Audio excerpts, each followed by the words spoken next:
Bonjour tout le monde, aujourd'hui j'ai envie de vous parler d'un sujet qui me tient à cœur. Donc je vais vous parler de mon histoire personnelle de l'acné et moi. Donc l'acné, j'ai commencé à en avoir à l'âge de 15 ans il me semble. Je me rappelle, c'est la première photo de ma seconde, troisième. Ouais, j'en avais. Donc elle s'est pas attaquée à tout mon visage ni à tout mon corps, mais principalement à mes joues. Le nez, pas trop, je n'ai pas trop souffert. Le front, un peu, mais sans plus. Le menton, un peu aussi. Le cou, non. Et le dos, non plus. Donc, le reste du corps n'a pas été touché. L'acné est quelque chose héréditaire dans mon cas. Ma mère en a eu, mon père en a eu. Voilà, je veux dire, c'est dans mes gènes, c'est dans mon sang. J'étais prédisposée à avoir de l'acné, c'est sûr et certain. Ma grand-mère aussi. Et au fur et à mesure, dans mon ancienne génération, je dirais, tout le monde avait de l'acné. Mon frère en a eu aussi, mais lui, c'est plus corporel. Les hommes, ouais, les garçons, c'est plus sur le corps. Un peu sur le visage, mais franchement, pas grand-chose, mais beaucoup sur le corps. Moi, elle m'a énormément touché le visage. Voilà, donc l'acné, je vous dis, elle est avec moi depuis que j'ai 15 ans.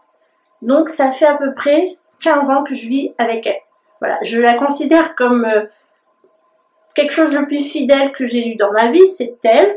Je ne la considère pas comme une amie, non, il ne faut pas non plus exagérer, mais ce n'est pas non plus mon ennemi. Ma mère a toujours été claire avec moi, elle m'a toujours dit que l'acné sera toujours présente. Elle diminuera certes en grandissant, j'ai 30 ans actuellement, j'en ai toujours, mais beaucoup moins qu'avant, c'est sûr. Je suis allée chez un dermatologue, comme la plupart des jeunes qui souffrent de l'acné. Le dermatologue, c'est vrai que j'avais une grosse poussée sur les joues, mais c'est jamais alarmé sur mon cas. Il a toujours dit que c'était de l'acné, donc voilà. Hein. Il a toujours dit à ma mère que le temps passera. Et il m'a prescrit une crème, voilà. Donc je l'ai utilisée et elle m'a brûlé la peau. Clairement, si j'ai des cicatrices aujourd'hui sur mon visage, c'est à cause de cette crème qui m'a brûlé la peau. Donc voilà. Ma mère m'a tout de suite fait stopper, parce que j'étais adolescente, donc j'ai stoppé tout de suite ce produit avant qu'il fasse trop de dégâts, mais malheureusement, j'ai une joue sur deux qui est très très cicatrisée. Malheureusement, c'est comme ça, je peux rien faire, peut-être passer au laser pour effacer ces traces que j'ai. Donc je vais vous montrer vite fait. Donc voilà, ça, ce sont des traces d'acné. De l'autre côté, j'en ai, mais beaucoup moins. En fonction de la lumière, ça accentue ou ça n'accentue pas. Voilà, donc sur mon front, comme je vous dis, j'en ai pas trop. Mon menton, pas trop non. Donc voilà. J'en ai pas réellement souffert psychologiquement. À vrai dire, quand j'étais ado, je ne me regardais pas particulièrement dans un miroir. Vous savez, c'est cette période où on ne s'aime pas, où on se cherche. C'est vrai que pour ceux qui sont très centrés sur soi, sur son image, sur son physique, ça peut être quelque chose de très difficile de se voir avec beaucoup de boutons sur le visage. Surtout qu'on ne peut vraiment rien faire. Donc ça sort et puis on attend que le temps passe, on fait des soins, mais voilà, malheureusement c'est comme ça, nos hormones évoluent, nous grandissons, le temps change, le corps change et les boutons font partie de ce changement, surtout chez les femmes. On a nos règles, nos poussées de sein, les hormones travaillent énormément. Voilà, donc l'acné est dû à tous ces facteurs, l'adolescence. Il y en a qui ont de la chance, qui passent à côté, mais qui ont de l'acné adulte. Donc, qu'est-ce qui est mieux, l'avoir adolescente ou l'avoir adulte? À vrai dire, je ne sais pas. Je pense que c'est mieux de l'avoir adolescente quand même. Moi, donc, mon cas, je vous disais qu'elle m'a pas vraiment fait souffrir de 15 ans à mes 20 ans. Non, allez, 15 à 18 ans, ma période lycée, j'étais quelqu'un de très fugitif. Et voilà, c'était pas mon problème absolu, c'était pas mes boutons. Là, je me soignais, j'avais des crèmes que ma mère m'avait données du coup, hors dermatologue. des crèmes cicatrisantes. J'avais aussi une crème teintée parce que ma mère voulait que je cache un peu tout ça pour m'aider psychologiquement. Cette crème, voilà, elle m'a pas... Oui, ça vous camoufle. Vous avez l'impression que ça vous camoufle. Je dirais que c'était un placebo parce qu'elle était teintée, mais sur ma peau, est-ce que vous voyez la différence? Honnêtement, je sais pas du tout. Je pense pas. Je ne me suis pas maquillée jusqu'à l'âge de 19 ans. J'ai commencé à me maquiller à 19 ans. Bref, donc je mettais à part ça sur ma peau, rien du tout. Et au lycée, j'étais plutôt solitaire, donc la vie des autres, ça m'en passait. Je m'habillais un peu n'importe comment aussi. Donc voilà, c'était pas dû à l'acné que j'étais comme ça, c'était mon caractère, c'est mon caractère. Voilà, je voulais qu'on me laisse tranquille. Voilà, mais c'est vrai que j'ai pris conscience des dégâts de ma peau dus à ce produit qui m'a brûlé bien plus tard. Enfin, bien plus tard. Non, je pense honnêtement que j'étais réaliste déjà adolescente, que je voyais que ma peau, ça n'allait pas. Mais je me suis dit que... À 17 ans, j'ai rencontré mon premier petit ami, mon premier avec qui j'ai fait beaucoup de choses. Je suis restée 2 ans et demi avec lui, me semble. Et je me suis dit que s'il m'accepte avec mes boutons, avec mon acné, c'est que finalement, je suis pas si moche que ça. C'est-à-dire que l'image que je renvoie n'est pas si terrible que ça. L'acné que j'ai sur mon corps, sur mon visage, ne m'interdisait pas d'avoir une vie amoureuse. Donc, déjà sur cette base, je me suis dit, il n'y a que moi qui la vois, cette acné. Il n'y a que moi qui gêne, qu'elle me gêne. Peut-être que les gens sont trop polis, donc peut-être, oui, c'est possible que les gens étaient polis avec moi en disant, mais non, t'inquiète pas, ça se voit pas. Franchement, quand on se regarde, on voit toujours ses défauts en premier et les autres, soi-disant, ne les voient pas. C'est possible, à vrai dire. C'est vrai que parfois, des gens me montrent, ah, t'as vu là, j'ai un truc. Et s'ils me l'avaient pas montré, je l'aurais pas vu. Voilà. Donc c'est possible que les gens nient votre problème, ne le voient pas, et que vous focalisez dessus. C'est fort possible. Donc avec ce premier petit copain, voilà, j'ai très bien vécu mon acné. Aucun problème. Quand j'ai eu 19 ans, je me suis séparée de cette personne-là. J'avais les cheveux très longs et je me suis rendu compte que les cheveux, en fait, vu que je ne dors pas les cheveux attachés, lorsque je me couche la nuit, mes cheveux touchaient mon visage. Bon, alors, je suis allée me couper les cheveux un peu plus court que ce que j'ai actuellement. Et au miracle, je veux dire que les boutons dans cette zone-là avaient presque disparu. Ça voulait dire que mon acné était une acné sensible. Je suis sensible aux poils et aux cheveux. Voilà, c'est comme ça. Aujourd'hui, je le sais. C'est ainsi. C'est vrai que j'ai toujours un peu le visage dégagé. C'est pas pourtant que je m'attache les cheveux parce que j'ai horreur de ça. Mes cheveux sont aussi un peu mon camouflage de certaines cicatrices. Mais voilà, je sais que mon acné est en partie dû à ma sensibilité de peau. Donc quand les hommes font la bise, en général qui sont barbus ou un peu de poils, ça mérite et j'ai des boutons derrière. Voilà, c'est réaction, c'est comme ça. Donc peut-être que votre acné est comme moi dû à une sensibilité de la peau. Malheureusement, encore une fois, vous pouvez rien faire. C'est comme ça, il y a des traitements, mais bon, voilà, vous savez, c'est chimique, tout ça, patati patata. Donc moi, j'évite d'en mettre. Donc déjà, je me suis coupé les cheveux, ça allait mieux. Ensuite, j'avais de la pilule depuis l'âge de 17 ans et demi. Est-ce qu'elle m'a réellement aidé? Je sais pas, vraiment, il y a peut-être eu une amélioration de peau, mais j'avais toujours des boutons. Donc pour moi, l'acné guéri par la pilule, je pense que c'est un placebo encore une fois. Peut-être qu'au début ça aide, mais dès que le corps a s'y habitué, paf, ça revient. Malheureusement, c'est pas une recette magique. Alors, j'ai rencontré donc mon deuxième petit ami à mon travail. Donc, pareil, on m'a embauché avec mon acné dans un lieu public quand même, parce que je travaillais dans la restauration. Donc, tout le monde me voyait. En plus, j'avais les cheveux attachés, donc on voyait encore plus ma peau.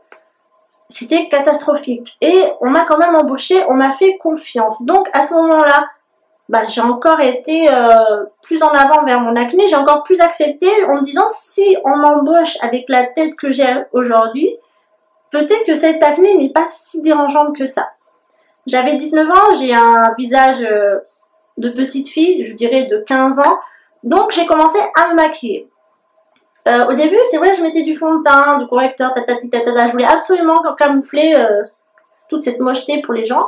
Et puis finalement, je me suis rendu compte que ça servait à rien, que ça me faisait qu'empirer les choses. Donc j'ai arrêté les fonds de teint, j'ai arrêté même les correcteurs et de poudre. Je mettais plus rien sur ma peau. Et c'est vrai que au fur du temps, ça allait beaucoup mieux. J'avais toujours la pilule. J'ai rencontré mon deuxième petit ami qui lui non plus ne me disait rien sur mon acné, peut-être parce qu'il était trop poli ou trop ceci, je sais pas. En tout cas, je suis restée 5 ans avec lui et mon acné n'a jamais été un sujet de compliqué à parler tous les deux. Bon, parfois il me disait, remarque, tiens, là t'as un gros bouton aujourd'hui ici. Bon, certes, ça vexe parce qu'il a vu, il vous le fait dire, il vous le dit alors que vous le savez déjà. Donc ça, c'est vrai que c'était parfois des moments de tension entre nous, mais bon, voilà. Donc je me suis dit, si j'ai eu déjà 2 petits copains, un travail avec du public où je suis obligée de m'exposer, ces 3 choses ont fait que j'ai encore plus accepté cette acné. Et je savais de toute façon que je l'aurais encore parce que l'acné, ça part pas du jour au lendemain comme ça. Elle part au fur et à mesure. C'est vos hormones qui travaillent, c'est votre corps et c'est mental. Pour moi, c'est la chose qui m'est plus fidèle dans ma vie. Alors ensuite, est-ce que c'est quelque chose de négatif? Non, elle n'est pas négative. Elle m'apporte... elle m'a donné une confiance en moi. Je suis battue pour mon image. On m'accepte telle que je suis aujourd'hui avec mes cicatrices. Elle n'est pas un problème. Certes, c'est vrai que j'aimerais aussi avoir une peau lisse, une peau propre, une peau soigneuse, une belle peau. Waouh, aujourd'hui tu as une peau formidable. Non, malheureusement, j'aurais pas ça de toute ma vie. C'est comme ça. Mais je veux dire, ces cicatrices qui sont sur mes joues, c'est moi, c'est mon image. Elles sont mes marques, elles sont mes traces, elles sont mon passé, elles sont mes souffrances. Même si je vous dis réellement, j'ai pas réellement souffert de mon acné. C'est vrai que de temps en temps, je me regardais un peu plus près dans le miroir et je pleurais en me disant, mais mon Dieu, qu'est-ce que je suis moche. Et que derrière, j'avais mon petit ami qui était là et je me disais, mais non, c'est pas possible, sinon aujourd'hui, je ne serais avec personne. Donc, je suis aujourd'hui, donc je vous disais, j'ai 30 ans, je travaille, j'ai une vie de... je suis en couple, voilà, depuis 5 ans avec mon nouveau compagnon, donc ça fait 5 ans que je suis avec lui. Lui aussi, je veux dire, mon acné ne l'a jamais dérangé, il m'a jamais fait de critiques de me disant, mais fais quelque chose, c'est pas possible, c'est moche. Non, voilà, je veux dire, même dans mon emploi actuel, quand je suis arrivée dans cette région, j'ai dû postuler dans plein d'autres emplois et chacun m'offrait une place, sachant que je vois du monde. Donc, je suis en contact avec des gens tous les jours, des clients, des centaines de clients.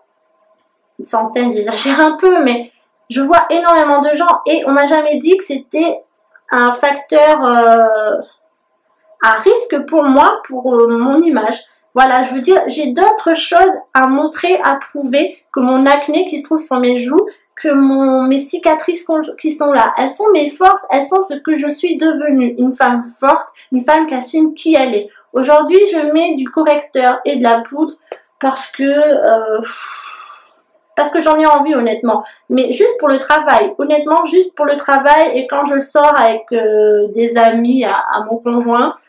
Voilà, juste pour ça. Sinon, quand je fais des courses, quand je sors au cinéma, peu importe, vous savez, je ne me maquille même pas. Je n'ai rien sur le visage, j'ai juste ma crème de jour, la crème pour les yeux, c'est tout. J'assume complètement mon image en public, hors du travail, je sors sans maquillage. Alors pourquoi je me maquille pour le travail? Parce que, ben voilà, j'ai 30 ans, mais je fais toujours plus jeune que mon âge. Donc j'ai besoin de me mettre un peu plus en femme. Et puis j'aime ça, à vrai dire, me maquiller. Donc, mais je vous dis, le visage, ça se contente d'un correcteur et d'une poudre. C'est tout. Pas de fond de teint, toujours pas de fond de teint. J'en ai un dans mes tiroirs en cas où si j'en ai besoin, mais sinon, je l'utilise très peu, même, voilà, très peu, rarement, quasi jamais en fait. Moi, je vous dis aussi si vous voulez pas qu'on voit votre acné, ne vous la camouflez pas sous 10 couches de fond de teint. C'est encore pire. On le verra que vous cachez quelque chose. Donc les yeux, le regard va s'attirer vers vous, vers votre imperfection que vous essayez de camoufler. Alors moi, je vous conseille de miser sur une autre zone de votre visage. Par exemple, moi, j'aime beaucoup ma bouche. Alors oui, bah, là, c'est exceptionnel parce que je filme. Mais sinon, j'aime beaucoup mettre des couleurs rouges, rosées sur ma bouche. Comme ça, les gens regardent ma bouche, mais pas mes cicatrices à côté. Ensuite, j'ai des très beaux yeux marrons. Ça, c'est mon avis personnel. Du coup, je mise beaucoup sur mes yeux. Je fais pas des maquillages chargés, mais je m'applique sur mon maquillage des yeux. C'est une zone que j'apprécie beaucoup travailler. Mon nez aussi plutôt pas mal, donc voilà. Après le reste, sans plus. Je me blush pas, je ne fais pas de contouring parce que j'ai déjà le visage creux avec mes origines espagnoles. J'aime beaucoup mes dents aussi, donc je souris beaucoup. Je veux dire, l'image que vous reflétez, c'est vous qui la donnez. Misez sur vos points forts. Donc si vous avez une belle bouche, misez sur votre bouche. Si vous avez des beaux yeux, misez sur vos yeux. Les gens ne se concentreront plus sur vos problèmes de peau. Voilà. Concernant les soins, alors j'ai envie de vous dire, les soins c'est très compliqué. Soit vous faites confiance à votre dermatologue et vous prenez les soins qu'il vous donne.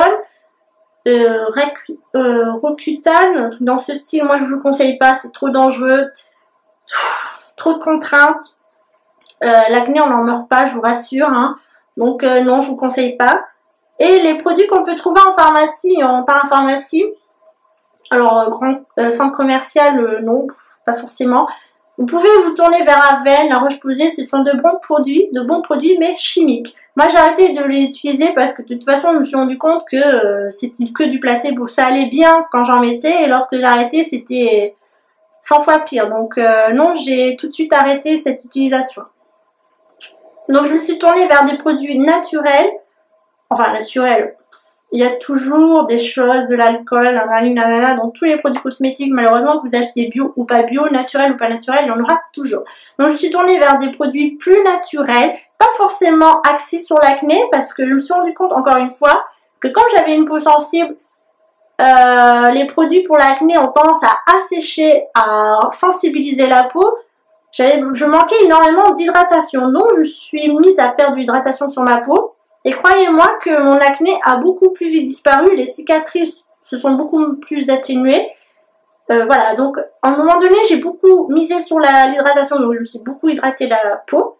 Actuellement, je suis sur un soin que Gaëlle du blog de mes envies m'a offert lors du swap 2016, qui est très intéressant et qui, c'est vrai, j'ai vu beaucoup d'améliorations avec ce produit. Et en complément, j'ai un deuxième produit, donc c'est la crème escargot de chez Action.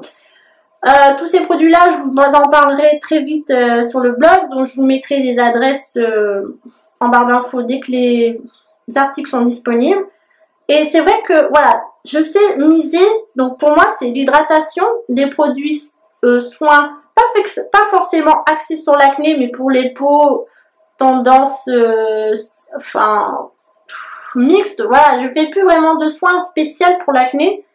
Et aussi, laissez votre peau respirer. Ne la maquillez pas tous les jours, ça sert à rien. Quand vous êtes chez vous, pourquoi vous maquillez? Pourquoi vous mettez du fond de teint? Assumez votre visage. Il y a des femmes qui n'ont pas des problèmes d'acné, mais qui ont des plaques de sécheresse, de la rosacée. Enfin, il y a tellement de problèmes de peau qui existent dans le monde que je ne comprends pas que quand elles sont chez elles en repos, se mettre du fond de teint, se tartinent le visage comme je ne sais pas quoi. Non, vraiment, contentez-vous de mettre juste la crème de jour le week-end, le dimanche, quand vous faites rien, vous ne sortez pas, faites-vous une pause make-up. Alors moi, ma peau, elle repose 2 fois par semaine, samedi, dimanche. Alors quand je suis en vacances, sachez que je ne me maquille pas du tout, sauf si vraiment j'en ai l'envie, dans ce cas-là, je le fais, mais il faut vraiment que ce soit une envie pour que je me maquille. Et je mets même plus de correcteur ni poudre, hein. Je mets juste pour les yeux et pour la bouche, c'est tout. Voilà, donc je vous dis que l'acné, ce n'est pas un drame, c'est un passage dans sa vie, c'est un... J'avais envie de dire que c'est une aventure, mais oui, c'est vous, c'est votre corps, donc c'est à vous de vous assumer. Vous avez le même problème si vous êtes trop grosse, trop grande, trop petite, trop maigre, trop mince. Voilà, je veux dire, c'est une acceptation de soi. Moi, je me suis toujours dit, si les gens de mon entourage sont là, si j'ai eu des petits copains, si j'ai réussi à trouver du travail avec la tête que j'avais, dire mais cette acné finalement elle est que mentale, elle est peut-être là présente pour vous parce que vous la voyez, vous voyez vos défauts au quotidien. Pour les autres, elle n'est peut-être que futile. La futilité, voilà, c'est de la futilité. Elle est peut-être, moi elle est concrète dans le sens où j'ai des traces d'acné, je sais qu'elle est passée par là, j'en ai souffert, mais à cause d'un produit, Alors choisissez bien ce que vous mettez sur la peau. Allez-y doucement, ne forcez pas, ne vous grattez pas, je sais que l'acné ça fait gratter de temps en temps. Et j'ai des traces d'acné aussi, enfin de l'acné qui me fait gratter. C'est aussi les cicatrisations. La cicatrisation a tendance à faire gratter également.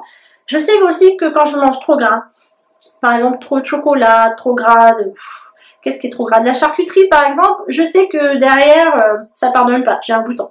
Voilà, donc ça peut être aussi un problème de foie. Vous avez peut-être un sang trop riche, un foie qui élimine pas assez le gras.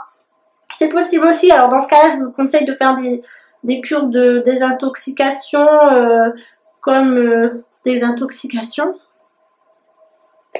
n'importe quoi, de détox. Vous savez, il y a beaucoup de thé là à la mode pour vous affiner la silhouette, tout ça. Bah ça peut être pas mal pour votre peau, pas forcément pour vous rendre plus mince, hein, mais pour éliminer les toxines. Donc je vous conseille plutôt de le faire entre les saisons. Donc par exemple là, à la fin des fêtes de Noël, janvier, vous pouvez le faire. Avant l'été aussi, c'est pas mal. Et vers octobre-novembre aussi, voilà. Donc peut-être 3 fois par an, peut-être 2. Ça dépend de comment vous faites votre planning. Mais sur une cure d'1 mois, voilà, faites respirer votre corps de l'intérieur comme de l'extérieur. L'acné, c'est de l'extérieur, mais peut-être qu'à l'intérieur de vous, il y a aussi des problèmes. Donc, ne mangez pas trop gras. C'est vrai que c'est difficile, mais bon, vous pouvez y arriver, hein. Le sucre et le sel, ils jouent beaucoup. Ne vous maquillez pas trop. Ne mettez pas trop d'accès sur les produits spéciaux acné qui assèchent énormément. N'oubliez pas de vous déshydrater la peau. Et également de boire énormément parce que ça aide à la cicatrisation. Et acceptez-vous. Dites-vous que si dans la vie, vous avez un petit copain, des amis et un travail, c'est que franchement, l'image que vous renvoyez est meilleure que celle que vous voyez à travers votre miroir. J'espère que ma petite histoire va vous aider. Un témoignage de plus, c'est pas de trop. Et soyez courageux pour ceux qui ont de l'acné. Je veux dire, ça fait 15 ans que je vis avec elle. Et elle ne m'a toujours pas tuée. Allez, le seul mot que je peux vous dire, c'est courage. Battez-vous et ne regrettez pas qui vous êtes. Donnez-vous des points d'accès. Misez sur ce que vous aimez. Sur vous. Les regards des autres, on s'en fout. Si vous dites que vous avez un gros bouton sur le nez, mais dites-lui que son pull est affreux aujourd'hui. Ne vous inquiétez pas, ça fera aussi mal et il comprendra le message. Voilà. Allez, à tous, bon courage avec votre acné. On va y arriver. Au revoir tout le monde.